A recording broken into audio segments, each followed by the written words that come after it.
lu bëri di ma arrivé maa koy teg sama bopp mais bon de façon Sénégal jaral nañ ko sama gars yi ñun moom dara duñ découragé waaye lu ñu engagé wu dañ ciy dem ba jeex tàkk incha allah. donc sama gars yi nu ma leen ko waxee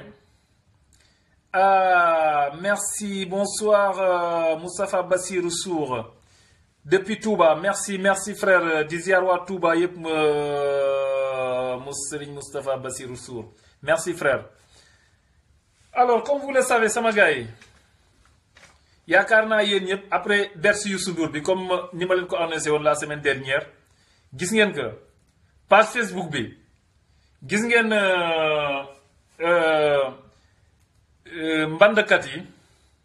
mbandkat yi gis ngeen mbandkat yi seen page Facebook yi publicité yi Bercy validé Bercy validé Bercy validé gars yi Sénégal du dem man maa leen wax ne Sénégal du dem fenn Sénégal du dem parce que en toute sincérité suñuy comportement moo tax Sénégal mënul dem fenn.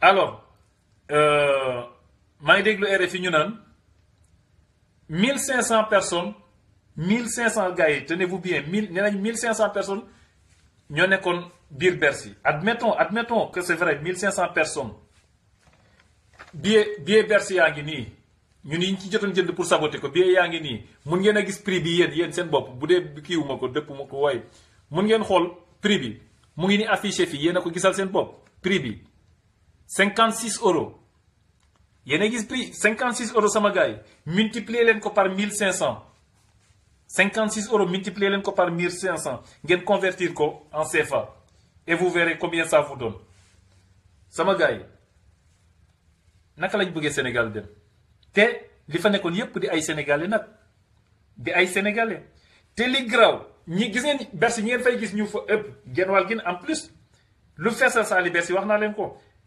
waa Macky Sall waa APR genn wàllu billet Youssou Ndour yépp ñoom ñoo remplir Bercy mais le pire c'est pas tout ça le pire c'est pas tout man sénégalais laa xamul seen man ñun suñu bopp yi en tout sincérité sénégalais yi man mënuma comprendre suñu bopp yi lan moo si ne gis nga su ngeen xoolee page Facebook bi gars yi page Facebook fi mu nekk nii ñi jot mbandkat yi daje woon Bercy yëpp mbandkat yi fa daje woon de comme ni ma leen ko waxee rek keroog de toute façon ku ci ne yàlla rëbb na la ci ndax yàlla nee na dërëm bu dugg sa loxo dinaa la laaj foo ko jël ak foo ko dugal donc mbandkat yi daje woon Bercy yëpp yàlla rëbb na leen ci ndax li ma wóor te wóor mooy kenn si ñoom juliwul tàkkusaan kenn si ñoom juliwul timis kenn si ñoom juliwul gée loolu moom lu ma wóor te wóor la mbandkat yi daje woon Bercy tout nag sans exception laa wax Youssou Ndour moom waxaale wu ma ko mais mbandkat yi Bercy ba ñu ne RFI nee na 1500 personnes ñoo ne woon ci biir salle bi 1500 personnes yi kenn juliwu ci timis kenn juliwu ci tàkkusaan kenn juliwu si gée loolu moom lu ma wóor ni te xam naa ne fajari dimanche bi moom kenn waxaale wu ko ce qui est sûr et certain fajaru dimanche ba kenn si ñoom julliwu ko mais bon gars yi ku julliw loolu sa affaire la parce que ku dee ak sa bàmmeel ne ko ku dee ak sa bàmmeel pour vous dire que Bercy bi pertement la à 100% mais man ñi may wax xam nañ parce que ñun fii lañ taxaw décrété pour saboter Bercy Youssou Ndour bi amul ay nëbbu dañoo jënd suñu ay gaz lacrymogène jënd ay billets Bercy ay nit engagé wu volontiers ne ma ñoom nañ leen jox ñoom nañ leen parce que man comme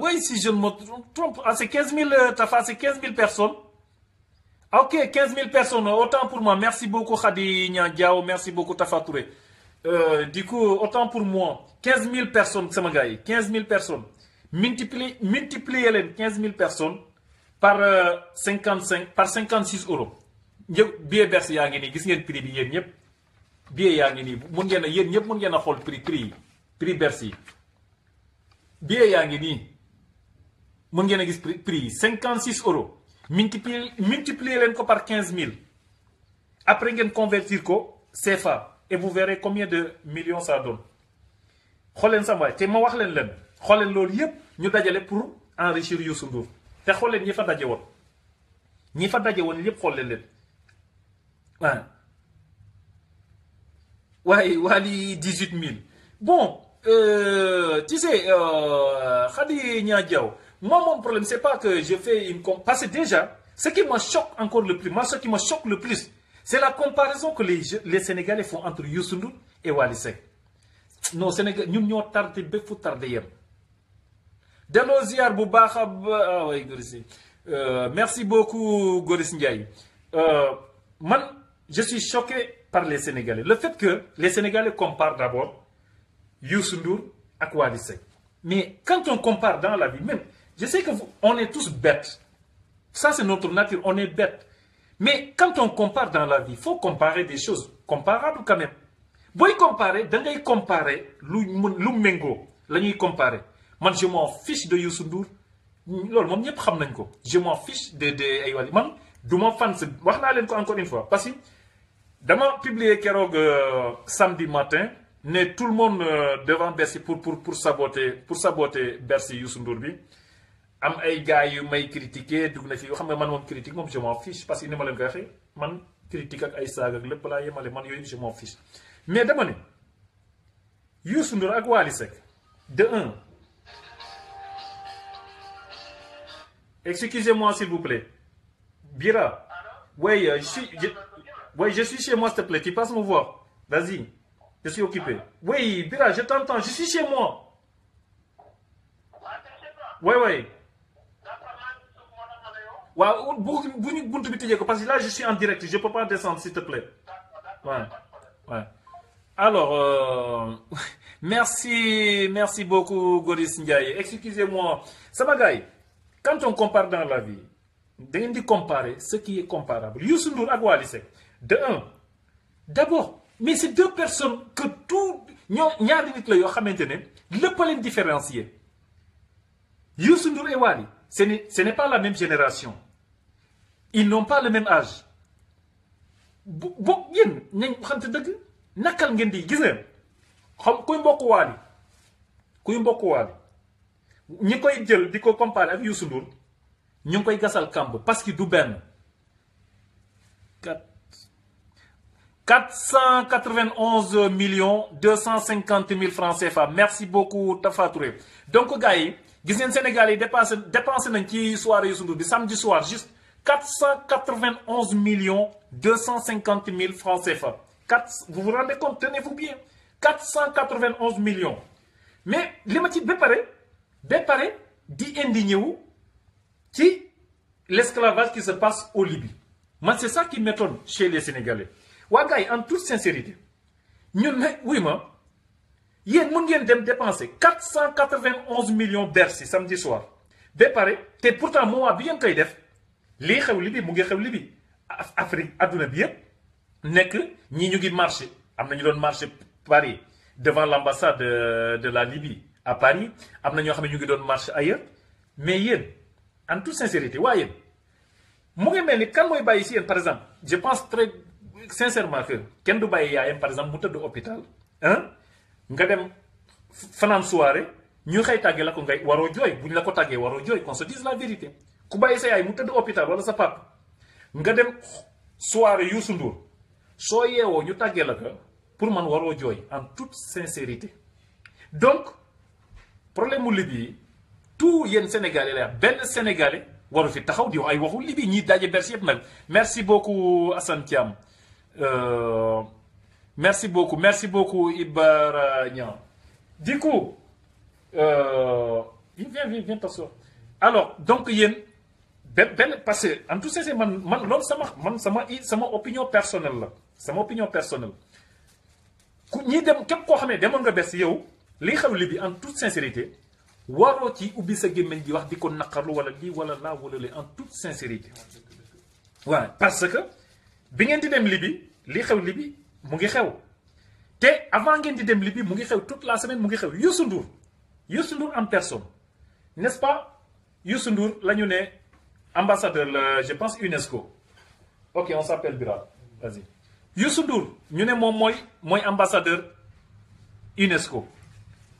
Pourtant, avant Bercy Youssou Ndour, li xew li bi mu ngi xew kan moo dégg Youssou Ndour ku ci dégg Youssou Ndour wax ci A wala B parce que Youssou Ndour moom li ko intéressé dans sa vie mooy xaalis nu mu ko amee baax na. Youssou Ndour xaalis moo ko intéressé dans sa vie te loolu yàgg naa leen ko. Seulement ce qui me choque c'est certains gens qui nous cassent les oreilles, qui veulent nous forcer comme quoi Youssou Ndour référence là, Youssou Ndour ceci. Man dama ne man personnellement Youssou Ndour du sama référence. Ça je vous le dis man. Gars yi suñu référence tout Sénégal Mam El Hadji Malick Sy la, Cheikh Ahmadou Bamba, Mam Limamou Laye, Mam Baye Niass ak kilifa yu baax yépp nekk Sénégal. Man ñooy samay référence. Ku Youssou Ndour nekk sa référence, eh bien na nekk sa référence. Parce que mënuma comprendre gars yi billahi wallahi ay Sénégal gars yi nañ leen delloo si suñu xel. Giseen aduna bii aduna yàlla moo ko sàkk ba pare te yàlla moo njëkk a tëkku aduna. Yàlla si boppam yàlla suñ borom bi ñu sàkk moo sàkk aduna te moo njëkk a tëkku aduna. Yàlla moo ne kër la goo xam ne maa ko defar ba pare maa ko yàq. waa gars yi kër goo xamante yàlla moo ne maa ko defar maa ko yàq te dootul jàgg. gars yi kër goo xamante ne dootul jàgg ngeen yaakaar ne nit mën na fi jagal dara ba mu jàgg. kër goo yàllaa ko wax ci ma ne leen man li ma wax nii alxuraan la. yàlla moo ne aduna kër la goo xam ne man maa ko defar ba pare yàq ko te dootul jag ba mukk. kër goo xam ne nag sama gars yi dootul jag bëgg fi jagal dara dina jafe. Donc gars yi ñun je m'en fous man ci xaalisu Youssou Ndour, je m'en fous ci succès Youssou. Xam nga saytaane daa bëri doole. Saytaane dafa ànd ak doole. Yàlla moo dooleel saytaane. Seulement loolu la nit ñi di confondre. Xam nga da ngay gis nit ak lu ne gàññi ñu naan waaye yàllaa ko jox dugg na fi génn na fële. gars yi demal nga ubbi sa baar kañ. Demal nga ubbi sa baar nga teg fa sa ay keesu sangara di jaay di nga ci am xaalis. waaye bu fekkee yàlla moo la jox xaalis boobu boo duggee ci biir bàmmeel di nga xam ndax yàlla moo la ko jox wala sa topp àdduna moo la ko jox. bu ñu naxantee mën nañ naxante suñu biir mais yàlla moom mi ñu sakk gëmul nelewul te billaahi yéen ñi 15000 personnes yi daje woon Bercy yépp ku ci nekk am na mbugalum yàlla ëllëg. man maa leen ko mu neex leen mu naqari leen. xam naa ne Youssou Ndour mooy seen fan yéen. Mais encore une fois ay mbokk Wally Seck laa wax ñi bëgg Wally Seck ñu lay comparer Youssou Ndour c'est Wally ak Youssou Ndour mu ne su leen a comparer quoi qu'on puisse dire bàyyi leen di dugal nit. Wally ak Youssou du ñu benn ba Youssou commencé di woy Wally judduwul li Youssou def si musique man dama la affaire musique man seen musique man je m'en fiche de Wally ak Youssou laay man wax naa leen ko aw ma fan su mbër. aw ma fan sa musicien aw ma fan sa fecckat déggu la man mbër mënul doon benn mbër mënul doon sama star, benn musicien mënul doon sama star, benn fecckat mënul doon sama star. Encore une fois wax naa leen que man damaa jeex dee ci samay star. Sama star mooy Cheikh Ahmadou Bamba. yi samay star yi ci toog naa leen mooy kilifa yi diine yu baax yi nekk Sénégal. Maam El Hadji Malick Sy, Maam Limamou Laye, Maam Baye. ñun ñooñu ñooy suñu référence. ñooñu ñooy suñu référence. li des nag eh bien sama waay ñu bàyyi ko ci loxo yàlla suñu borom. gars yi je suis d'accord yàlla bari na yërmande waaye le problème c'est que yàlla folul seulement ñun li may kaas man li ma ci naqari dama ne li may kaas ci affaire Bercy bi mooy li ma leen wax gars yi mënuñu fanaan Bercy di xawaare ba bërset xëy bugg ñoo ree l'esclavage en Libye, Et pour parler de l'esclavage en Libye, Samagaï, vous savez, on ne peut pas résoudre un problème sans commencer par la racine du mal. Mais lan moo indi affaire esclavage en Libye bala ñuy wax le fa xew Libye nañu wax d'abord lan moo ko créé lan moo indi loolu. C'est nos chefs d'État. Ce sont nos chefs d'État ñii di dajee CEDEAO. C'est nos chefs d'État qui ont créé les Libye. Ils sont les premiers responsables et personne d'autre. Moi, ñoom Macky Sall parce que gars yi xam nga bu ngeen xoolee lii di xew Zimbabwe rek imaginez Mugabe 35 ans de pouvoir à 93 ans ngay insister encore au pouvoir. Comment voulez-vous que l'Afrique aille de l'avant?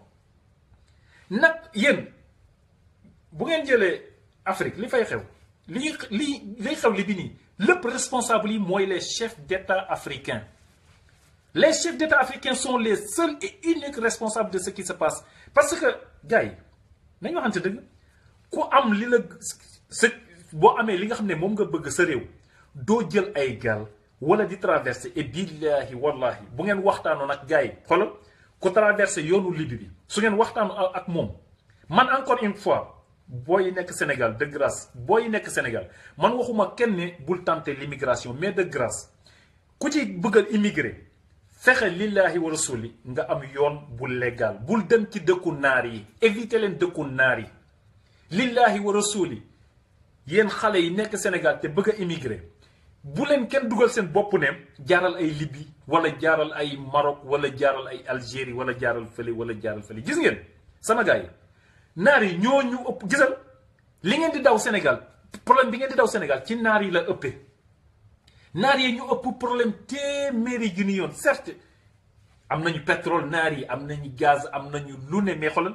ñoo ñu ëpp problème s'il vous plaît de grâce encore une fois ku bëgg a immigrer ku bëgg a immigrer bonjour cher Kanté merci beaucoup Mamadou Soumaré ku bëgg a immigrer lillahi wa rasuli fexeel ba nga am yoon bu légal te yoon yu légal yi bëri na gis ngeen bu kenn yaakaar ne bu benn boy nekk Sénégal foog ne munoo am yoon bu légal pour tukki bul déglu nit ñi li ñu la koy expliquer demal ay ambassade demal nga jël ay formulaire nga jéem a essayer xool yoon bu légal bi formulaire bi lan lañ ma laaj lii laa lële boo toppee yoon bu légal bi c'est fort possible nekkul ne ku yor xaalis rek moo mën a am visa c'est pas vrai loolu amul du ko yor xaalis rek moo mën a am visa sinon ay ñu bëri ñu ngi Europe seen tànk daawul mës a tege Europe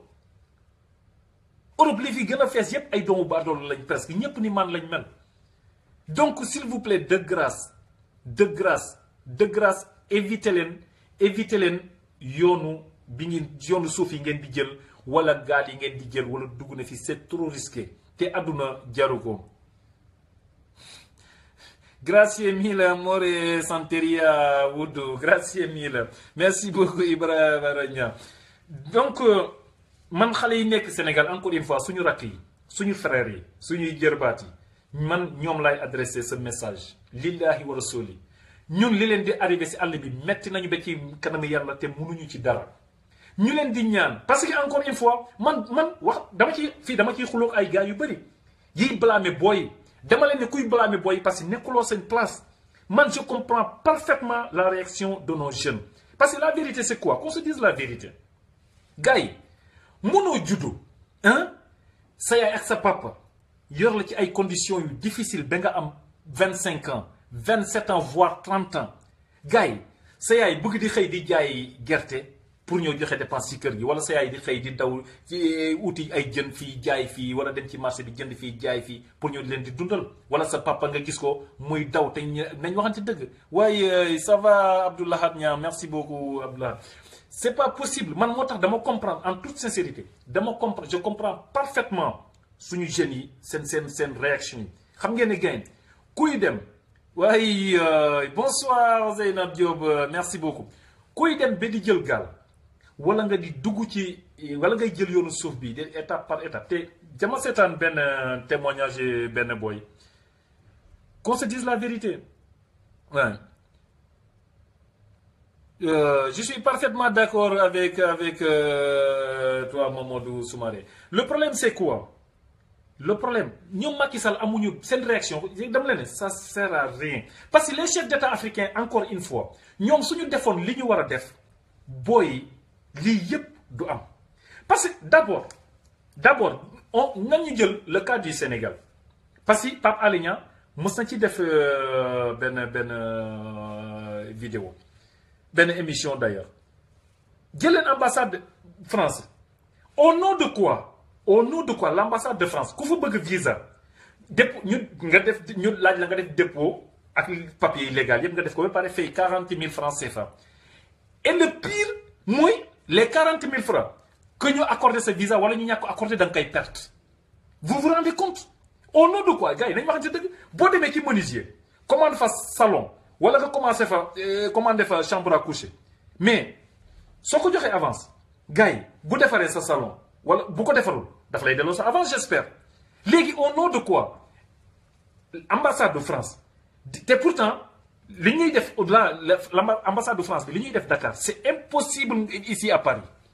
c'est impossible mënuñu leen ko defloo ñoom lu tax suñu état yi au nom de quoi ñuy accepter lii nañ waxante dëgg au nom de quoi ku joxe 40 000 francs CFA mais suñu la may visa dañ la war a delloo sa xaalis logique pour logique qu'on se dise la vérité. mais imaginez et le pire mooy bu 100 personnes déposées 5 personnes lañ ciy may mais gars yi loolu du esclavage loolu du esclavage lu tax suñu état yi duñ kaas loolu moo tax ma leen la racine du mal ça se trouve chez nous balaa ñuy kaas lu xew ay Libye ay dugg na fi génne la racine du mal se trouve d'abord chez nous nañ kaas loolu déjà qu'on se dise la vérité bu Sénégalais yëpp ñi perte seen 40 000 yëpp ambassade de France ñu bañ leen may visa su ñëpp wàccoon buntu ambassade de France comme ni ñuy jógee di wàcce léegi ci buntu ambassade de Libye pour liy xew Libye qu'on se dise la vérité kon lu bëri libéré wu na mais le problème c'est que ñun li ñu war a def duñu ko def jamais li ñu war a def à temps duñu ko def à temps dañuy nekk di kas loo xamante ne mënuñu ci dara mënoo toog Sénégal di yuuxu la xew li bi ka ñuy jaay demee dugg na fii loolu ñun mënuñu si dara li ñu mënoon dara mooy jógagum dem buntu ambassade de France ne leen ku fi fayati 40 000 su ngeen ko mayul visa ngeen delloo ko 40 000 am mais loolu kenn boo wootee ni benn Sénégalais du ko gis et imaginez combien de Sénégalais ont perdu leur argent là-bas nañu waxante fii boo fi demoon français bu fi ñëw français bu fi ñëwoon laa lay wax ni fii France dem bugg Montparnasse ou Gare du Nord wala feneen ak feneen jënd fa ticket train bu demul dañ koy rembourser de force qu'on se dise la vérité boo jëndee billet Air France boo demul dañ lay rembourser au nom de quoi ñu non mais en toute sincérité gars yi ba pare ñuy naan esclavage mel ni esclavage daf fi jóge esclavage jóge wu fi qu'on se dise la vérité esclavage li ñuy si biir chez nous dans nos propres pays esclavage jóge wu et les différents régimes successifs ñoo fi kenn mënu ci kaas kenn mënu ko fi dindi sauf que le problème wax naa leen ko encore une fois ceux qui sont au pouvoir n'ont aucun souci ils n'ont aucun problème parce que ñoom xam ngeen ne doomu Macky Sall du déposer du fay 40 000 francs ambassade France jabaram du ko fa fay jarbaatam du ko fa fay rakam du ko fa fay nijaayam du ko fa fay benn xeetam du ko fa fay ñun pauvres sénégalais ñoo fay dem di fay suñuy 40 000 ñu di ñu rakkate te duñ ñu may visa mais ñun dañ koy dem joxe ba pare ñu jël sa xaalis duñu la may duñ la ko delloo nga ñëw ñu sànni la sa passeport te boo ci tegee nag ñu wax la wax ju naqari te li ma wër booy kaas ñu woo police Sénégal te c'est police Sénégal bu ñu yow mënati la xoolal ñoo sànni la dans les grilles encore une fois vous vous rendez compte naka la ba pare ñuy kaas ay esclavage buy xew Libye esclavage buy xew Libye ma reportage bi ma ci seetaan et c'est un fait boo xamante ne ñëpp xam nañ ko. Ah d'accord, Mamadou Soumaré, vous ne comprenez pas le Wolof. Alors, permettez-moi juste, Mamadou, de terminer. Parce qu'il y a certaines personnes aussi, quand je parle en français, ils m'interpellent me disant, ouais, s'il te plaît, parle Wolof. Je comprends, c'est un peu compliqué parce qu'il faut expliquer alors et en français et en Wolof. Sinon, je vais prendre 30 minutes en français, après je reprends le Wolof.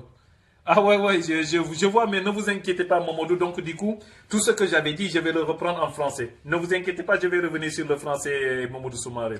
Ne reste que pour vous satisfaire. Merci encore une fois. Alors, je terminais juste sur ce que je disais concernant l'ambassade de la France sur le Sénégal, Mamadou. Parce que je dis simplement, Mamadou, les gens, les Sénégalais, ils sont en train de dénoncer l'esclavage qui se passe en Libye concernant nos frères et sœurs. On est tous indignés. On est tous indignés. Seulement, moi, je dis simplement que notre indignation, nous, Sénégalais, est indigne. Parce que nous avons passé la soirée à Bercy. Pour une soirée, les Sénégalais ont dépensé presque 500 millions de francs CFA pour Youssou Ndour, qui est multimilliardaire. De pauvres gens sont allés l'enrichir davantage. Et ce sont ces mêmes pauvres gens qui se lèvent le lendemain pour nous parler de l'esclavage en Libye. Ceci n'est pas normal. Alors que l'esclavage, ça commence chez nous au Sénégal. Il y a l'ambassade de la France qui nous raquette à longueur de journée en prenant 40 000 francs à nos pauvres compatriotes. Et une fois déposé les 40 000, qu'ils t'accordent le visa ou qu'ils ne t'accordent pas, de toute façon, les 40 000, C'est nul. Et ça, c'est du raquettage, qu'on se dise la vérité. Ils sont en train de nous carotter dans notre propre pays. Et personne ne le dénonce. Raison de plus pour vous dire que nous n'avons pas de chefs d'État chez nous. Nous avons des gouverneurs français. C'est ça la vérité. Nous avons des gouverneurs français chez nous. Et c'est ce que nous dénonçons depuis des années. On le dénonce. Sauf que nous, on ne dénonce que par la bouche. On ne veut rien faire. Là, on manifeste contre l'esclavage. Et ce qui se passe en Libye. Ce qui se passe en Libye. D'abord, j'ai dit au départ que c'est la responsabilité incombe aux chefs d'État africains. Ce sont les chefs d'État africains qui sont fautifs. C'est eux la racine du mal, les chefs d'État africains. D'abord, mais le problème, ça commence au Mali, à Gao. Ce sont des Maliens qui demandent aux pauvres jeunes qui vont passer par l'Algérie pour peut-être arriver en Libye ou en Italie. De toute façon, leur destination, c'est l'Europe. Mais c'est à partir de Gao au Mali qu'on les demande, d'après les témoignages d'un certain jeune, qu'on leur demande 250 000 francs CFA par personne. Imaginez. Et une centaine de personnes à 250 000. Imaginez, ça fait combien? Ça fait presque 25 millions de francs CFA. Alors, ils prennent 25 millions de francs CFA, qu'ils mettent des jeunes dans un camion qui ne vaut même pas 5 millions. Parce que les camions que j'ai vus traverser le désert, ça ne vaut même pas 5 millions. Et ils prennent aux jeunes 25 millions, c'est-à-dire le prix minimum de 10 camions. Pour les paqueter dedans, ils les paquent dans des camions et ils vont les déposer, je pense à Tamanrasset ou Tamanrasset, un truc comme ça, une ville algérienne. Et de là-bas, il paraît qu'il y a un Guinéen, non, un certain Mohamed, un Algérien, qui les fait descendre tous du camion et il récupère les passeports, tous les passeports de ces pauvres gens-là, ou leur carte d'identité. Une fois les récupérés, là-bas encore, c'est le début de leur galère. Imaginez juste déjà de traverser Gao jusqu'en Algérie en camion, le désert, pour traverser ça. Imaginez cette galère. Juste cette galère. C'est la raison pour laquelle, encore une fois, j'appelle les jeunes Sénégalais, j'appelle nos jeunes frères, nos neveux, nos nièces, de grâce, arrêtez de risquer votre vie. L'Europe, actuellement, ne vaut pas la peine. Je sais pertinemment ce que vous vivez chez vous. Je sais que c'est très difficile d'avoir plus de 20 ans, 25, voire 30 ans, et de voir tes parents souffrir pour te nourrir. Je sais très bien, moi je vous comprends parfaitement. Mais s'il vous plaît, essayez de passer par la voie légale. Mais il faut que l'État du Sénégal et tous les États africains doivent aussi appuyer nos jeunes dans leur démarche, de demander aux États occidentaux de faciliter la tâche à nos jeunes. S'ils ne peuvent pas leur accorder les visas, de ne pas leur prendre de l'argent. C'est ça la vérité. Tu ne peux pas prendre à quelqu'un son argent et tu ne lui accordes pas le visa. Qu'on se dise la vérité, c'est n'importe quoi. Moi, je ne sais pas ces gens-là, franchement, comment ils font. Moi, mais si j'aurais donné mon argent, moi, et qu'on ne m'accorde pas le visa, ou je vais récupérer mon argent, ou on va me mettre en prison, ou je vais mourir. Un des deux, qu'on se dise la vérité. Gars yi, ngeen baal ma parce que dafa am ay gars yoo xam ne dañu ma ne ñoom dégguñu français, ñoom may interpeller souvent pour ma wax un tout petit peu ci français. Ouais.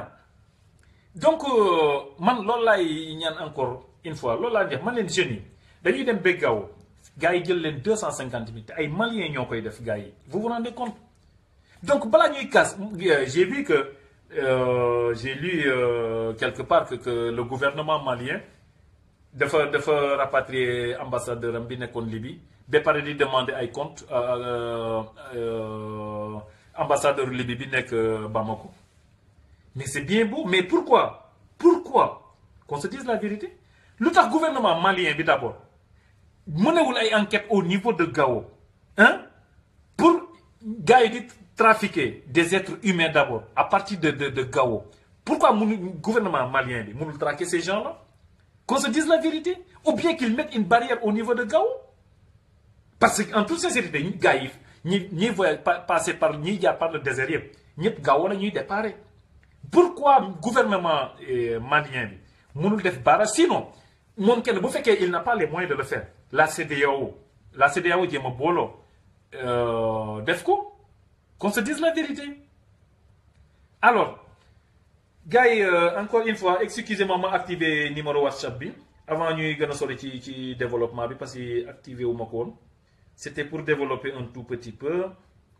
Peut-être qu'il y a certaines personnes qui vont appeler, qui vont pas me voir. Et bien voilà. Voilà, là c'est... J'ai activé le numéro WhatsApp. Donc, lola sama gagne. Neko lola len di wax. S'il vous plaît, de grâce encore une fois, bala ñuy casse li xew li bi nana len. Nañ len casse la racine du mal. Bi nga xamantene suñu chef d'État CEDEAO ñoo koy tek.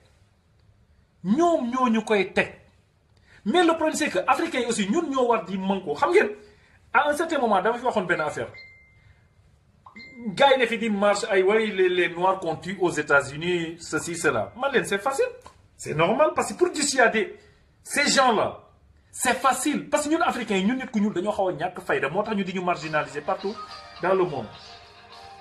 Permettez-moi juste de ma jël kii. Oh, pardon Tafa. Mais dis donc. Pardon Tafa parce que l'oreille m'a fait c'est pourquoi ça prend pas. Tafa, je m'excuse, hein. Alors. Tafa Touré. Je m'excuse, j'arrive les gars.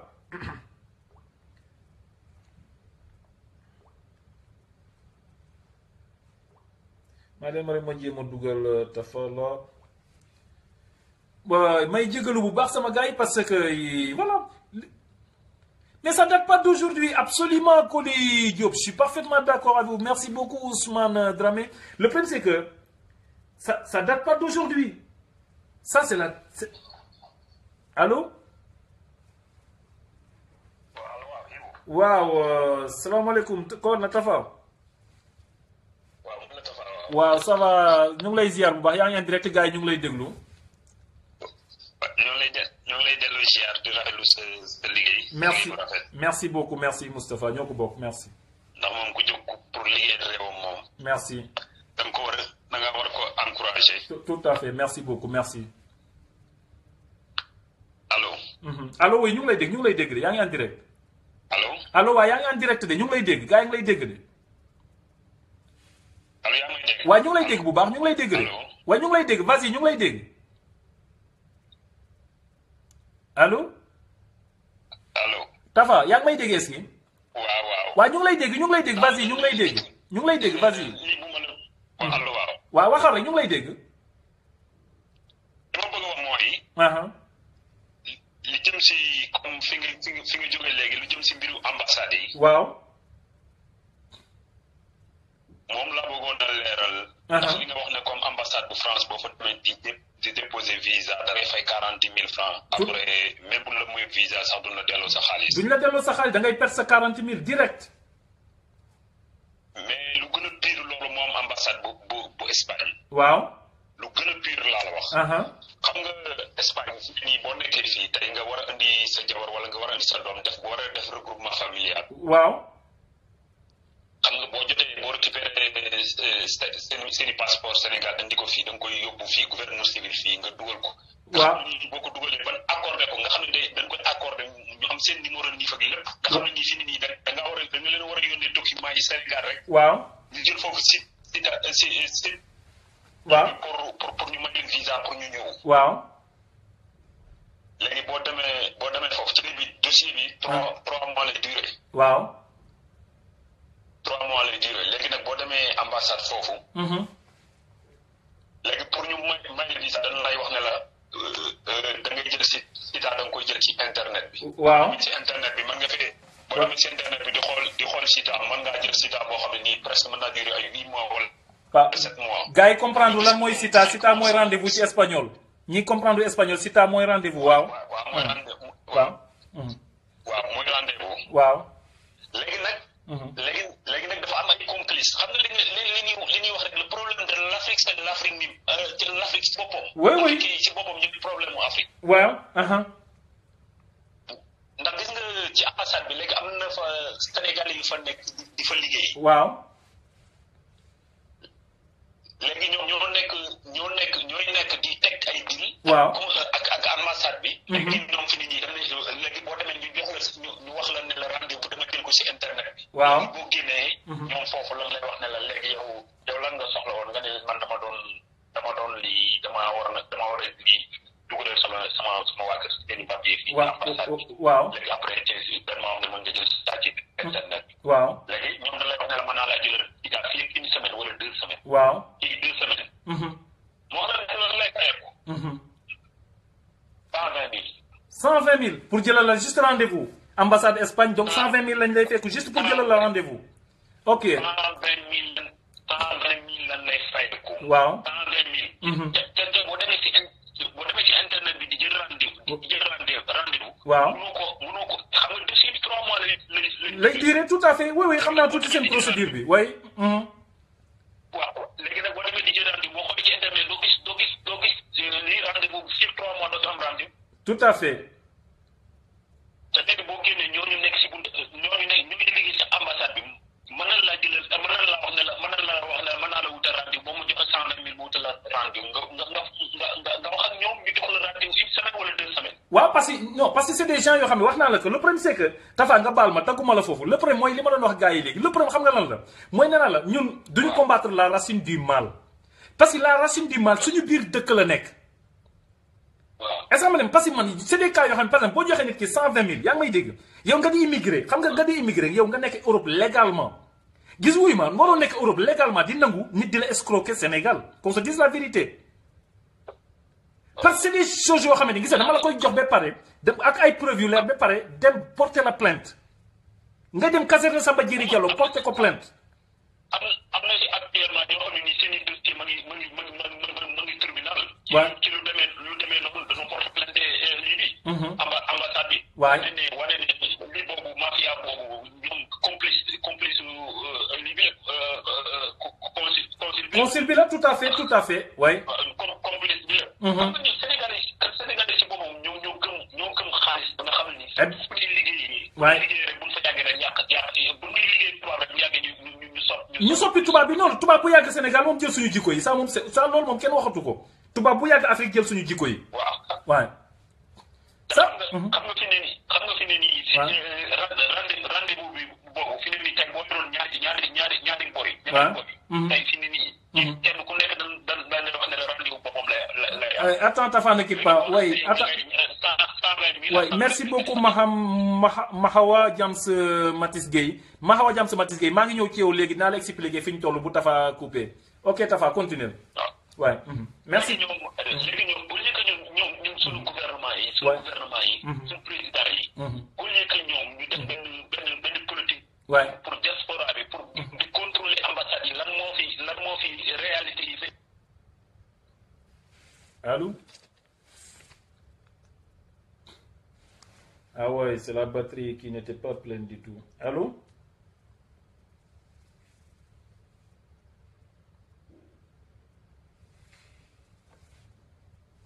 Allô? Ah, Tafa ñu ngi jégalu parce que Tafa dem na ñu ngi jégalu bu baax. ñu ngi jégalu ci Tafa vraiment yow Tafa li nga doon développé noonu am na solo parce que gars yéen a dégg alors une fois pour revenir ci li ma Mahawa Jams Matis doon laaj Mahawa Jams bi alors ñu ngi commencé ci l'esclavage ce qui se passe actuellement en Libye mooy liy xew nii Libye affaire esclavage bi ñuy wax loolu boo gisee ñu nekkoon ci di wax kii mooy dañu xaw a am benn dañu xaw a am benn problème maa xaw a mooy le problème c'est que li may doon wax gars yi mooy ñun c'est vrai mun nañ ko kas mais nañu combattre la racine du mal bi nga xam ne au Sénégal la nekk muy lan muy ambassadeur parce que boo gisee suñu xale yi di jël ay yooni suuf wala di dugg ay gaal dañu leen di wuy ma di maltraité ci àll bi da leen di jàpp di jaaya ay di leen exploité ci xale jigéen ñu leen di tëddee gratuitement dugg na fi naar yi di leen foye moo tax ma ne suñu xale yi en toute sincérité nañu éviter dëkku naar yi lu ñu ko mën a